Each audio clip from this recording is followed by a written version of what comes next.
Hello বন্ধুরা, এটা হচ্ছে নীলিমিলিদের বাড়ি। আর নীলিমিদের বাড়িতে যে যার যার মতো আজকে কাজ করছে। এখানে নীলির মা বাসন ধুচ্ছিল আর নীলি উঠোন ঝাড় দিচ্ছিল। আর মিলি তো সেখানে দোলনায় বসে দোল খাচ্ছিল। তো চলো দেখা যাক আজকের গল্পটিতে কি হয়। বাড়ির উপর গাছপালা থাকলে এত যে অসুবিধা হয় সেটা বলার মতো না। এক মুহূর্তের জন্য বাড়িঘর সব পাতা দিয়ে ভরে যায়। তোর ভালো লাগে না এত বারবার উঠোন ঝাড় দিতে। আর না দিলেও তো মার কাছে বকুনি খেতে হয়। এইদিকে তো নীলির উঠোন ঝাড় দেওয়া হয়ে যায়, তারপর সে হাত পা ধুয়ে ঝাড়ুটাকে জায়গা মতো রেখে দেয়। বাসনপত্র জমে এখানে ঢিপ লেগে গেছে, এগুলোকে ঝটপট ধুয়ে ফেলি। আবার আমাকে রান্নাও বসাতে হবে। এই মেয়ে দুটো যে কি করে না ঠিক বুঝতে পারি না। কত কাজ পড়ে রয়েছে আর ওদের দেখাই নেই।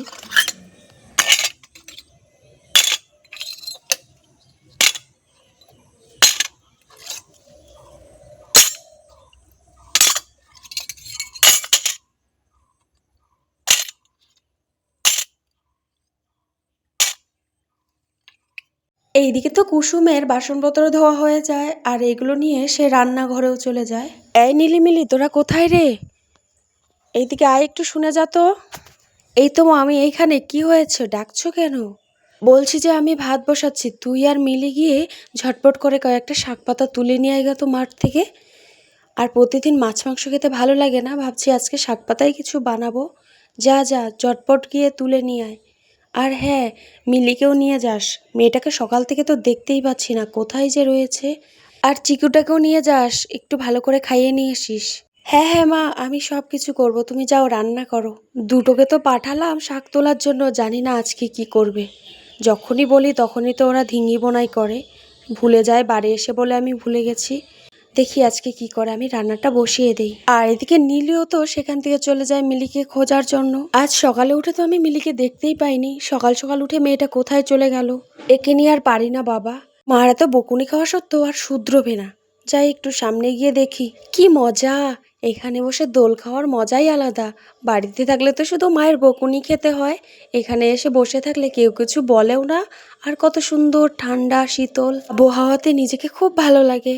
আমি তো এইখানেই থাকবো বাবা, কে কী করে করুক। মা আসলে আমি এইখান থেকে পালিয়ে যাব, আমাকে ধরতেও পারবে না। লা লা লা, লা লা লা। কিরে ছুটকি, তুই এইখানে বসে আছিস আর আমি তো কি পুরো দুনিয়া খুঁজে বেড়াচ্ছি জানিস। মা তোকে কখন থেকে খুঁজছে। আজকে তোর পিটুনি হবে।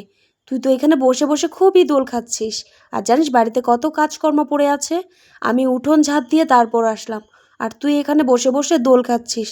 চল চল, এখন আর দেরি করিস না, চল। কোথায় যাবো রে দিদি? কোথায় আর, মা বলেছে শাক তুলতে। ঠিক আছে ঠিক আছে, চল তাহলে। আমরা তাহলে শাক তুলে আনি। আর পিচুকে কি করব?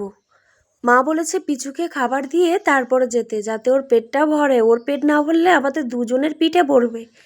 ঠিক আছে ঠিক আছে, তাহলে পিচুকে আমি খাবার দিয়ে দেই। ওকে তো আমি অনেকক্ষণ আগেই খাবার দিয়ে দিয়েছিলাম। নে, অনেক হয়েছে, আর দেরি করিস না, পিচুকে খাবারটা দিয়ে চল। হ্যাঁ হ্যাঁ যাচ্ছি, চল দিদি চল। এই পিচু, তোকে যে খাবারগুলো দিয়েছি তুই এই খাবারগুলো খেয়ে এখানেই থাকবি, কিন্তু কোথাও যাবি না। আমরা এখনই চলে আসবো, বুঝতে পেরেছিস? দুষ্টুমি করবি না কিন্তু। আমি আসবো কিন্তু। এই বলে তো মিলি এখান থেকে চলে যেতে থাকে নীলির সঙ্গে। এই দিদি, শাক তোলার জন্য কিছু কি এনেছিস নাকি খালি হাতে? এই দেখ কত বড় একটা ব্যাগ নিয়ে এসেছি, এটা ভর্তি করে আজকে শাক তুলবো, বুঝতে পেরেছিস? তারপর তো নীলিমিলি পৌঁছে যায় বনের মধ্যে। সেখানে কত শাক পাতা চারিধারে। দেখ বোন দেখ, কত শাক সবজি এইখানে, জানিস? আমরা তো বাড়িতেই বসে থাকি আর এইদিকে দেখ কত সবুজ। দেখতে কত ভালো লাগছে, তাই না? হ্যাঁ দিদি, দেখ কত ধরনের শাক সবজি এইখানে। চল এইখান থেকে তুলে নেই কিছুটা। হ্যাঁ হ্যাঁ, তাড়াতাড়ি ঝটপট করে তুল, না হলে আবার বেলা গড়িয়ে যাবে। মা রান্না বসিয়ে দিয়েছে, আমাদের আশায় রয়েছে। আমরা এখান থেকে যাব, তারপরে মা শাক রান্না করবে। ঠিক আছে, তাড়াতাড়ি তুল, ঝটপট করে তোল। হ্যাঁ হ্যাঁ, তুলছি তুলছি। এই নে দিদি, আমার হয়ে গেছে তোলা, এগুলো এখন ব্যাগের মধ্যে ভরে নে। হ্যাঁ আমারও হয়ে গেছে, চল তাড়াতাড়ি ওগুলো ভরে নেই। চুপ। দিদি, আমি হাঁপিয়ে গেছি, একটু গাছের এই গুঁড়িটায় বসি। উহ, সত্যি রে বোন, আমিও হাঁপিয়ে গেছি। চল এখানে একটু বসে তারপরে আমরা বাড়ির দিকে রওনা হব। হ্যাঁ দিদি দেখ, এইখানে কত সুন্দর আরাম, তাই না?